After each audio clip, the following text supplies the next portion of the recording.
Hello, my name is Laura Huerta Migus, and I'm the Executive Director of the Association of Children's Museums. And I'm so happy to be speaking with you all tonight, even if it's just through a camera. I'm so sorry that I couldn't be there in person to support this very important evening for the United Services for Children and the Midwest Children's Museum. At the Association of Children's Museums, we are the professional organization that represents children's museums all around the world. Many people are very aware and familiar with children's museums that they might have visited or the children's museum in their community. But what folks often don't know is that we are actually a global professional community.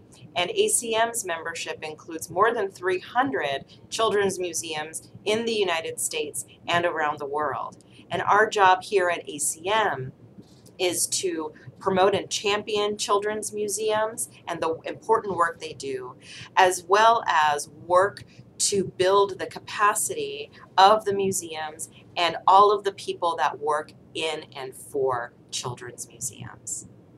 And so I'd like to start just by thanking all of you for taking time to come out and support the work of United Services in their work to establish the Midwest Children's Museum.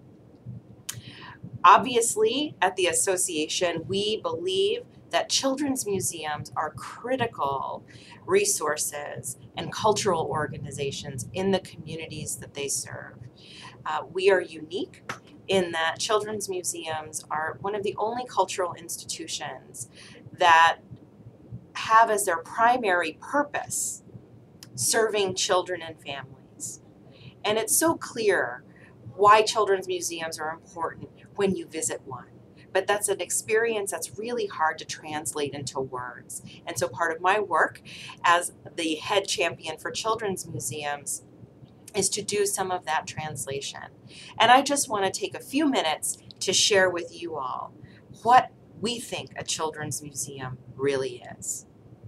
And any children's museum, regardless of the age of the institution or the size of the institution, is at least 4 different kinds of organizations under one roof.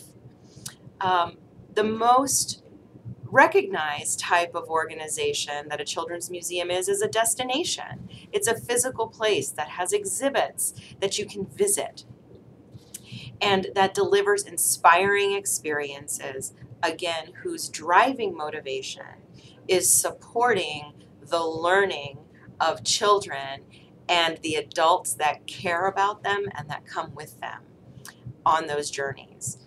Now, what's interesting is that children's museums are multidisciplinary. So every children's museum is different, and the content of their exhibitions and their focus on design is really driven by a couple of things.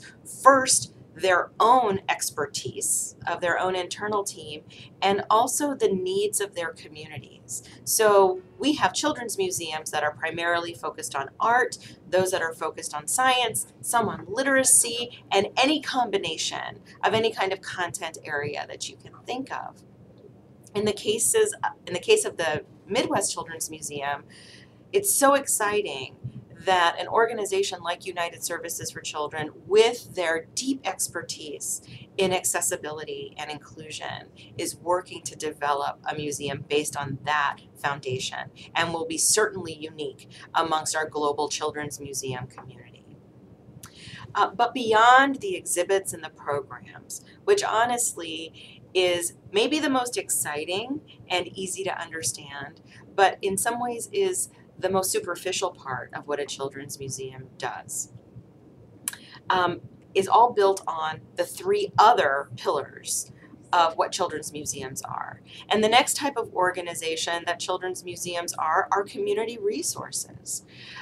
They are a point of civic pride, they are tourist destinations, they are employers, and maybe most deeply, children's museums are absolutely a reflection of the value that communities put on supporting the healthy development of the children in their communities, as well as supporting the families in their communities.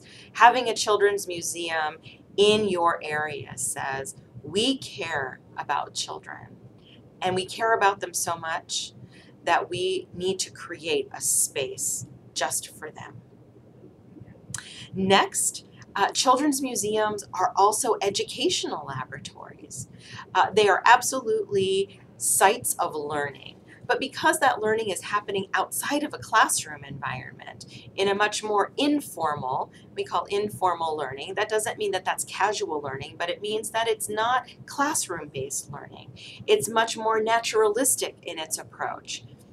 And what that affords children's museums to do is to sometimes create and pilot new pedagogies and even new curricula that focus more on hands-on, interactive, and open-ended experiences. And because we're out of a classroom and children do not visit children's museums alone, they are incredible spaces to experiment with multi-generational learning. How do we engage adults and children in learning at the same time? And even how do we understand techniques for supporting adults in their own learning on how to support their own children's learning?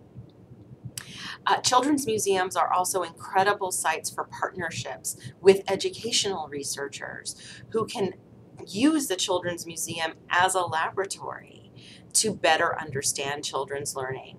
And that learning often feeds right back into our first type of organization, the design of a children's museum experience. Children's museums also can serve as professional development resources for improving the entire educational landscape of a community. They can be sites for teacher professional development. They can be sites for policy conversations, and they can be catalysts for so much in terms of improving the learning landscape for children and for an entire community. And last but not least, and this really reflects on the overall values of the Children's Museum field, all children's museums are part social service agency as well. And in the case of United Services for Children, I think that connection is clear in terms of their focus on creating a fully accessible children's museum and building on that expertise. That is such an important advocacy role for the Midwest Children's Museum to take on and be a model for across the country and also around the world. But children's museums are also focused on serving all families, regardless of financial means, physical accessibility, as well as cultural museum visiting habits. And so we see children's museums also developing deep expertise in how to reach and serve all children and family in their communities, as well as how to address those needs in appropriate ways through the platforms they have, both in exhibits and coming to the museum themselves, or development of programs, or even serving as community conveners to improve the lives of children and families in the areas that they serve. So with that, I hope it gives you a little bit of insight into what a children's museum is and the bigger picture of what the Midwest Children's Museum could be in your community. Thank you so much for your time. Thank you so much in advance for your support of this incredible effort that is underway in your community. And I look forward so much to seeing the Midwest Children's Museum becoming a reality and becoming a standout in our global community.